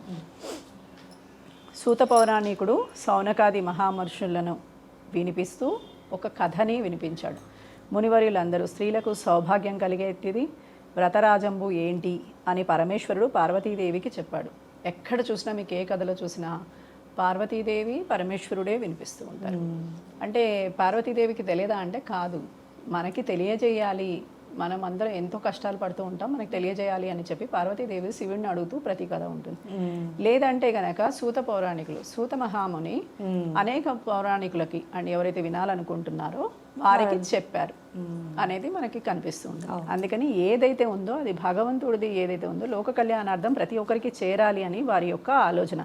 అందుకే మనము ఋషి రుణము, భగవద్ రుణము, దేవతా రుణము తీర్చుకోలేము అంటాం కదా. కైలాస పర్వతంన వజ్రవైడూర్యాది మణిమయ ఖచ్చితం బగు సింహాసనం నందు పరమేశ్వరుడు కూర్చుండి పార్వతీ పరమేశ్వరునికి నమస్కరించి, దేవా, లోకమున స్త్రీలు ఏ వ్రతం బొనర్చిన సర్వ సౌభాగ్యములు కలుగునో, పుత్రపౌత్రాదులు కలిగి సుఖముగా ఉంటారో అట్టి వ్రతము నా కానతీయాలి అని పరమేశ్వరుణ్ణి అడిగింది పరమేశ్వరి. స్త్రీలకు పుత్రపౌత్రాది సంపత్తులు కలగజేయు వరలక్ష్మి వ్రతంబును అని ఒక వ్రతము ఉంది. ఆ వ్రతాన్ని శ్రావణ మాసంలో శుక్లపక్షంలో పౌర్ణిమకి ముందుగా వచ్చే శుక్రవారం నాడు చేయాలి పార్వతి అని చెప్పాడట. ఓ లోకారాధ్య, నీ వానతిచ్చిన వరలక్ష్మి వ్రతము నేను ఎలా చేయాలి? ఆ వ్రతము విధి ఏమి? ఏ దేవతని పూజించాలి? పూర్వము ఎవరు ఆచరించారు అని వివరంగా నాకు చెప్పాలి అని పార్వతీదేవి పరమేశ్వరుణ్ణి ప్రార్థించింది. ఓ కాత్యాయని, వరలక్ష్మి వ్రతాన్ని సవిస్తరంగా చెప్తాను విను. మగధ దేశమున కుండిబ అనే నగరంలో ఒక పట్టణం ఉంది. ఆ పట్టణంలో బంగారు ప్రాకారాలతోడను బంగారు గోడలతోటి ఇండ్లతో కూడింది. ఇంకా అన్ని వాళ్ళకి బంగారు గోడలు, బంగారు ప్రాకారాలు, బంగారు ఇల్లు ఉన్నాక ఇంకా వాళ్ళకి ఏమీ తక్కువ లేదని అర్థమవుతుంది. అట్టి పట్టణం నందు చారుమతి అనే ఒక బ్రాహ్మణ స్త్రీ ఆ వనితామణి భర్త దేవుడితో సమానంగా తలచి ప్రతి దినము ఉదయాన్నే లేచి స్నానం చేసి పుష్పాలతోటి భర్తకు పూజ చేసి పిదప అత్తమామలకు అనేక విధాలైన ఉపచారములు చేసి ఇంటి పనులన్నీ చేసుకొని మితముగా ఎక్కువగా మాట్లాడకుండా ప్రియముగా సంభాషిస్తూ ఉండేది. ఎప్పుడైనా మాట్లాడాల్సి వస్తే చాలా ప్రియంగా మాట్లాడేది. ఇట్లుండ ఆ మహాపతివ్రత చారుమతి అందు వరలక్ష్మికి అనుగ్రహం కలిగింది. ఒకనాడు స్వప్నమున ప్రత్యక్షమై, ఓ చారుమతి, నేను వరలక్ష్మీదేవిని, నీ అందు నాకు అనుగ్రహం కలిగింది, ప్రత్యక్షమయ్యాను. శ్రావణ శుక్ల పౌర్ణమి నాడు ముందుగా వచ్చేది శుక్రవారం నాడు నన్ను పూజించిన నీవు కోరిన కోరికలు వరాలను ఇచ్చి సంతుష్టి చేస్తాను. చారుమతీదేవి స్వప్నంలో వరలక్ష్మీదేవికి ప్రదక్షిణ చేసి నమస్కారం చేసి, నమస్తే సర్వలోకానాం జనన్యే పుణ్యమూర్తయే శరణ్యే జగద్వంద్యే మహాలక్ష్మి నమోస్తుతే అని చెప్పి అనేక విధుల స్తోత్రములు చేసి, ఓ జగజ్జనని, నీ కటాక్షంబు కలిగినేని జనులు ధన్యులగుదురు, విద్వాంసులుగాను సకల సంపన్నులుగాను అయ్యెదరు. నేను జన్మాంతరంబున చేసిన పుణ్య విశేషమున నీ పాదదర్శనము నాకు కలిగినది అని చెప్పి వరలక్ష్మి సంతోషంబు చేసింది. అమ్మవారినే సంతోషింపజేసింది. అసలు అయితే మనం అమ్మవారిని నిలువుగా చూస్తూ కూర్చుంటాం, ఆమె మాత్రం పాదదర్శనం చేసుకున్నానని సంతృష్టి చెందిదట. అలా ఉంది. చారుమతికి అనేక వరాలిచ్చి అంతర్ధానమైంది. చారుమతి తక్షణం నిద్ర మేల్కొని ఇంటికి 4 పక్కలా చూచి వరలక్ష్మీదేవి గానక, ఓహో మనము కలగంటిమి, స్వప్న వృత్తాంతము భర్తకు, మామగారికి మొదలైన వారికి చెప్తాను, నాతోటి వాళ్ళకి కూడా చెప్తాను. ఈ స్వప్నము మిగులుగా ఉత్తమమైనదని శ్రావణమాసం వచ్చిన వెంటనే వరలక్ష్మి వ్రతము శ్రావ్యముగా చేయాలి అని చెప్పిరి. చారుమతి కూడా స్వప్నంలో విన్న స్త్రీలను శ్రావణ మాసం ఎప్పుడు వచ్చునా అని అందరూ చూచుచుండిరి. ఇట్లుండగా వీరి భాగ్యోదయం వలన శ్రావణ మాస పూర్ణిమకు ముందు వచ్చే శుక్రవారము వచ్చింది.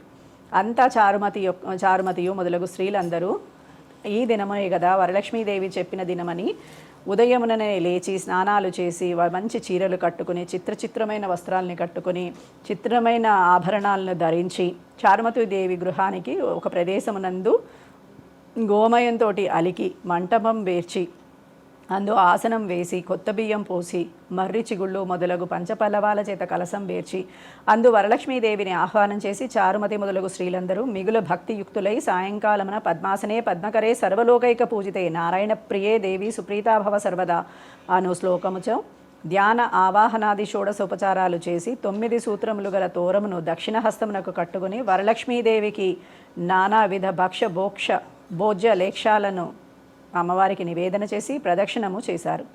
ఇట్లొక ప్రదక్షిణం చేయగానే వారి కాళ్ళు గల్లు గల్లు గల్లు అని మన శబ్దం కలిగాయట. అంతకు కాళ్ళు చూచిన గజ్జలు నానా ఆభరణాలు కలిగి ఉన్నారు.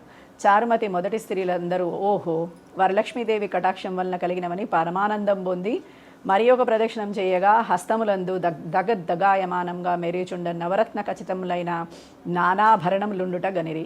ఇక చెప్పనేలా 3వ ప్రదక్షిణ గావించిన తోడనే ఆ స్త్రీలందరూ సర్వాభరణ భూషితులైరి.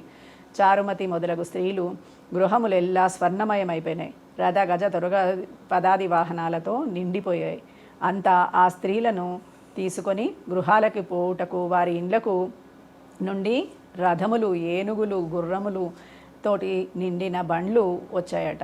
ఆ స్త్రీలు వరలక్ష్మీదేవిని పూజించు స్థలమున వచ్చి నిలిచి ఉండెను. పిదప చారుమతి మొదలగు స్త్రీలందరూ తమకు కల్పోక్త ప్రకారముగా పూజ చేయించిన బ్రాహ్మణోత్తమున మునిని గంధ పుష్పాలతోటి పూజించి నమస్కారం చేసి ఆ బ్రాహ్మణు నుంచే ఆశీర్వాదము పొంది, ఇప్పుడైతే మనకి ఎవరికైనా వచ్చేసి అనుకోండి, బ్రాహ్మణుడు కూడా బాయ్ చెప్పేసి వెళ్ళిపోతాం, అక్కడ కనిపించాం.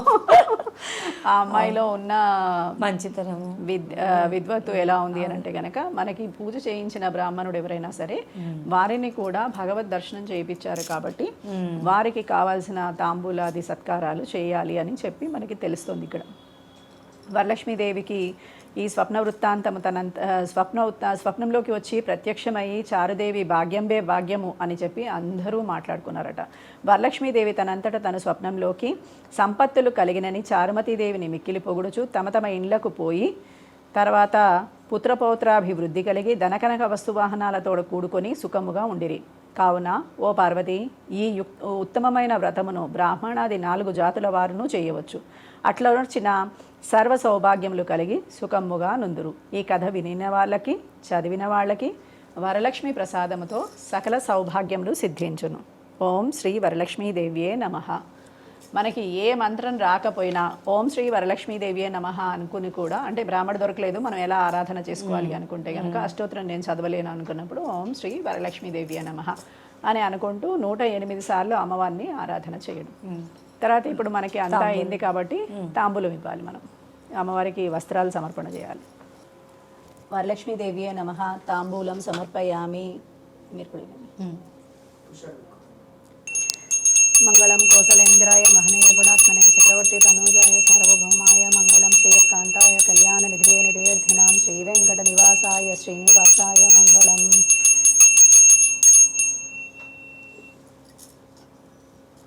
ముఖే శుద్ధాసనీయం సమర్పయామి.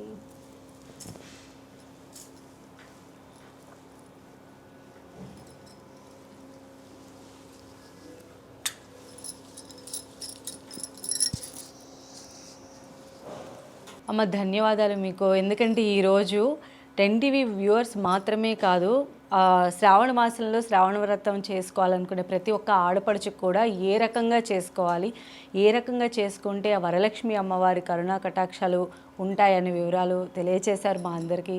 ధన్యవాదాలు మీకు. సో చూసాం కదండి, శ్రావణ మాస వరలక్ష్మి వ్రతం ఏ విధంగా ఆచరించాలో. తప్పకుండా ఈ రకంగా ఆచరించినట్లయితే ఆ అమ్మవారి కరుణా కటాక్షాలు తప్పకుండా మీ పైన ఉంటాయి. ఇది వాటి ప్రత్యేక కార్యక్రమం. నమస్కారం.